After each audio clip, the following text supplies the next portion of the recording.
Hello! Today we're going to talk about 5 fatal first-time home buyer mistakes. You are not going to want to miss them. Let's get started.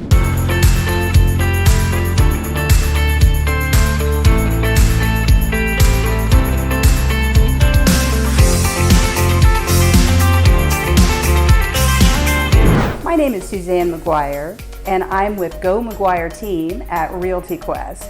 And I'm going to talk to you today about first-time home buyer fatal mistakes. Let's get right into it. Number 5, falling in love with a home before you've even spoken to a lender. Everyone's searching for properties online and dreaming of something better or different. We get it. Here's the thing.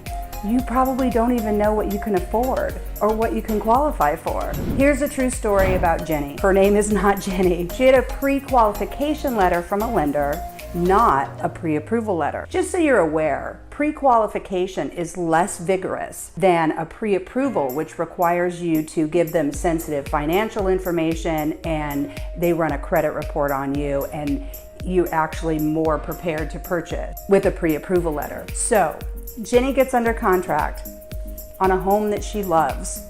She paid cash out of pocket for home inspections. In addition, she needed a pool inspection, she needed a roof inspection, and she needed a septic inspection just to find out if she even wanted to buy the property. It was about $1,200 out of pocket to pay for all of those inspections. And during the time she was getting inspections, the lender she had decided to work with was working on getting her pre-approved. So come to find out, fast forward a few days, she spent all the money on inspections and the lender says we need to be looking for properties $100,000 less than where she was under contract. Imagine paying for these inspections only to have the rug pulled out from underneath you because your lender tells you you need to be searching at a price point that's here versus the price point that was here. So back to the drawing board. Fortunately, we were able to find her a home that was under her max budget and she was able to close. And in fact, we paid that $1,200 to her at closing because we felt so bad about what had happened. That was the last time anyone on our team accepted a pre-qualification letter to go out home shopping. This is for your benefit. It's not that realtors don't want to jump up and show you property. Of course we do, but we want to show you properties that you can actually afford. It's horrible to fall in love with something and then not be able to have a shot at it. Fatal mistake number 4. Hey, most of us can't save anything, let alone 20% of the average cost of a house. The median bank balance in the USA is $5,300, so you're not alone. Don't feel bad. There's great news though. Once you've spoken to a lender and you've got somebody who you're excited about working with, they will have told you that you're only going to need 3 to 6% of the purchase price as your down payment. And that's great. It's less to save for. However, there are closing costs associated with purchasing a property. So be sure to click subscribe and the little bell so you get notified when we post new information and new videos. We're going to cover the nitty-gritty of closing costs in another video. So be sure to subscribe and hit the bell. So next reason is waiting for a unicorn. A unicorn! It's never gonna happen. Your first home doesn't need to be your forever home. On average, an American will purchase 3 properties in their lifetime. So it's more likely that your first home is just gonna be your first home. It's not your forever home. And as soon as you give yourself permission and you take the pressure off of yourself of finding perfect, finding a unicorn, then you can make a decision and find something that fits for you and the way you're living right now, not the way you think you're gonna live in 20 years. I hope that makes sense and makes your home shopping easier. Fatal mistake number 2, trying to reach too far and becoming house poor. It is so easy to fall in love with something that's just too big of a stretch. It's just too far out of reach. Because you can qualify for $350,000 doesn't mean it's a good decision for you and your family and how your lifestyle currently is. And this advice is coming from a realtor, guys. Please make a mental note. We don't want to just sell you a house. We want to sell you the right house that works for you and your family right now. Work with one realtor who you're honest with. Tell them what your must-haves are and tell them what you won't live with are. Once they know that, then give them permission to find a property that makes sense for you based on your budget, your wants, your dislikes, and they're going to find properties that you may not have considered, but give them permission to show you things that you might not have thought of, and then let them explain why.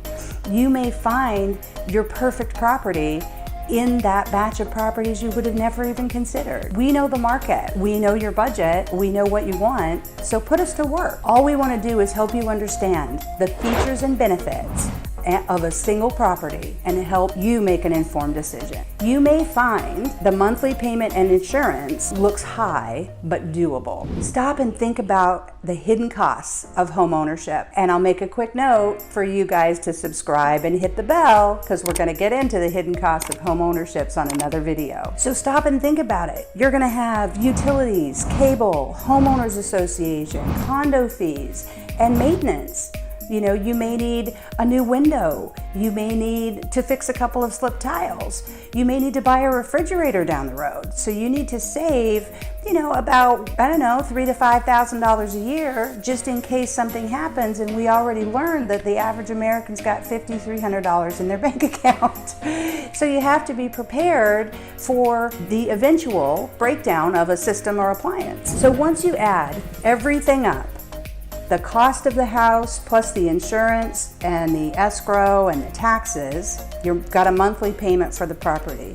Add that to your utilities and your cable and everything you're currently spending, and then see if it makes sense to go for that higher priced property. Because you may want to look for something that makes more sense and is more budget conscious for where you are now. Okay, here's what you've been waiting for. The number one fatal mistake first-time home buyers can make. Don't do anything that changes your borrower profile, your debt-to-income ratio, or your credit score. Don't do it, people. Here's the straight truth. Once you've made a business decision and you've set a goal of home ownership, buying your first home, and you're working with a lender, don't do anything differently than you're doing right now. Don't change jobs. Don't buy new furniture for your home. Don't open any new lines of credit. Don't buy a new car. Basically, stay put financially until you're through this 60-day process and you've closed on your home, because you don't want to get stuck. So here's a funny story about Jim, who's not really Jim. So Jim's buying his first home. Really sweet guy, a super sweet girlfriend. They were lovely people, and they're so excited about home shopping. Jim gets approved for a mortgage. He's using one of the Florida down payment assistance programs, and we're gonna get into that in another video too. So be sure to subscribe and hit the bell. So he's using one of the Florida programs. Everything's going well. We get about 2 weeks to closing. Fast forward 2 weeks before closing, and Jim comes back from vacation and they're married. And he thinks that's great. And honestly, we thought it was great too. Turns out the lender, not so much. With the program that Jim was in with this particular lender, now his wife also had to qualify. She was considered a co-borrower. And unfortunately for everybody, she didn't qualify. So the whole deal fell apart. There is a happy ending. He moved into a hotel for 2 weeks. We got the file moved over to another lender, and they were able to make some changes, and they did get closed, and they did buy that house. But that's the point of the story. You may not know what's going to be a problem down the road. So just stay frozen financially until you've completed your purchase. And with that, I will see you next time.